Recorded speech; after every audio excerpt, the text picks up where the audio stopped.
ನನ್ನ ಮುಟ್ಟಿದ್ರೆ ಹುಷಾರ್ ಅಂತ ಹೇಳಿದಂಥ ಮುಖ್ಯಮಂತ್ರಿಗಳ ಮಾತಿಗೆ ಸೋಮಣ್ಣ ಪ್ರತಿಕ್ರಿಯೆ ಕೊಟ್ಟಿದ್ದಾರೆ. ಜನಸಾಮಾನ್ಯರನ್ನು ಮುಟ್ಟಿದ್ರೇ ಪೊಲೀಸರು ಕೇಸ್ ಹಾಕ್ತಾರೆ, ಇನ್ನು ಮುಖ್ಯಮಂತ್ರಿಗಳನ್ನು ಮುಟ್ಟಿದ್ರೆ ಪೊಲೀಸರು ಬಿಡ್ತಾರಾ ಅಂತ ಅವರು ವ್ಯಂಗ್ಯವಾಡಿದ್ದಾರೆ. ಅಲ್ಲಿ ಯಾರಾದರೂ ಮುಖ್ಯಮಂತ್ರಿನ ಮುಟ್ಟಿದ್ರೆ ಯಾರು ಸುಮ್ಮನೆ ಇರೋಕ್ಕಾಯ್ತದ?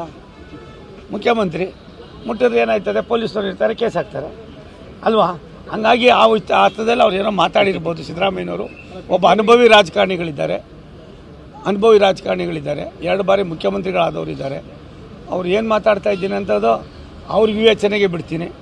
ಅದರ ದುಷ್ಪರಿಣಾಮ ಏನು ಅನ್ನೋದಕ್ಕಿಂತ ಹೆಚ್ಚಾಗಿ ಸಾಮಾನ್ಯ ಜನರಲ್ಲಿ ಇರ್ತಕ್ಕಂಥ ಭಾವನೆಗಳಿಗೆ ನಾವು ತದ್ವಿರುದ್ಧವಾಗಿ ಮಾತನಾಡೋದು ಎಷ್ಟು ಮಟ್ಟಿಗೆ ಸಮಂಜಸ ಅಂತ ಅವರೇ ತೀರ್ಮಾನ ಮಾಡ್ಕೋಬೇಕು. ರಾಜ್ಯ ಸರ್ಕಾರದ ಕಾರ್ಯವೈಖರಿ ಸರಿ ಇಲ್ಲ ಅಂದರೆ ನೀವೇ ಇದು ಮಾಡ್ತೀರಿ. ನಾನು ಏನು ಮಾಡ್ಬೋದು ಅಂತ ನೀವೇ ಹೇಳ್ರಿ. ಒಂದು, ಈ ಮಟ್ಟದಲ್ಲಿ ಯಾವತ್ತಾರು ನಡೆದಿತ್ತಾ?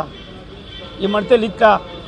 ಮುಖ್ಯಮಂತ್ರಿಗಳು ಏನು ಹೇಳ್ತಾರಲ್ಲ, ಮುಟ್ಟಿದ್ರೆ ಅಂತ ಅಂತಾರಲ್ಲ, ಅಂಥವ್ರು ನಿಮ್ಮನ್ನು ಯಾರೋ ಮುಟ್ಟೋದು ಬೇಡ, ಇವನು ಸ್ವಲ್ಪ ನೀವೇ ಮುಟ್ಟಿ ಸ್ವಾಮಿ ಇಂಥ ಅಲ್ವಾ ಹೇಳಿ ನೀವೇನೆ. ಅಧಿಕಾರಿ ಎಲ್ಲ ಇವೆಲ್ಲನೂ ಕೂಡ ಮುಖ್ಯಮಂತ್ರಿಗಳು ಯೋಚನೆ ಮಾಡಬೇಕು. ಈ ರೀತಿ ಅವರೇ ಒಂದು ಧಮಕಿ ಹಾಕಿದಾಗ ಇಂಥ ಅನೇಕ ಸಮಸ್ಯೆಗಳು ಇನ್ನೂ ಕೂಡ ಜಾಸ್ತಿ ಆಯ್ತವೆ. ಅಧಿಕಾರಿಗಳನ್ನ ಯಾವ ರೀತಿ ಕಾಣ್ತಾ ಇದ್ದೀರಿ ಅನ್ನೋದು ಅಧಿಕಾರಿಗಳು ಹೇಳಿದ್ರು, ನನಗೆ ಗೊತ್ತಿಲ್ಲ. ನೀವು ಹೇಳಿದ್ರ ಮೇಲೆ ನನಗೆ 1 ಸೆಕೆಂಡ್ ಅಷ್ಟೇ ನಾನು ಗಮನ ಹರಿಸೋದು. ಆಯ್ತಪ್ಪ, ನಾನು ಗಮನಿದ್ದಿಲ್ಲ, ತಿಳ್ಕೊತೀನಿ. ಬಟ್ ಯಾರು ಏನೇ ಆಗಿದ್ರು ಸರ್ಕಾರ ತನ್ನ ಕರ್ತವ್ಯ ನಿರ್ವಹಣೆ ಮಾಡಬೇಕು. ಅದು ರಾಜ್ಯ ಸರ್ಕಾರದ ಕಾರ್ಯವೈಖರಿ ಹೆಂಗಿದೆ ಅನ್ನೋದು ನಿಮಗೂ ಗೊತ್ತಿದೆ. ಅದ್ರ ಬಗ್ಗೆ ಅವ್ರು ಎಚ್ಚೆತ್ಕೋಬೇಕಾಯ್ತು.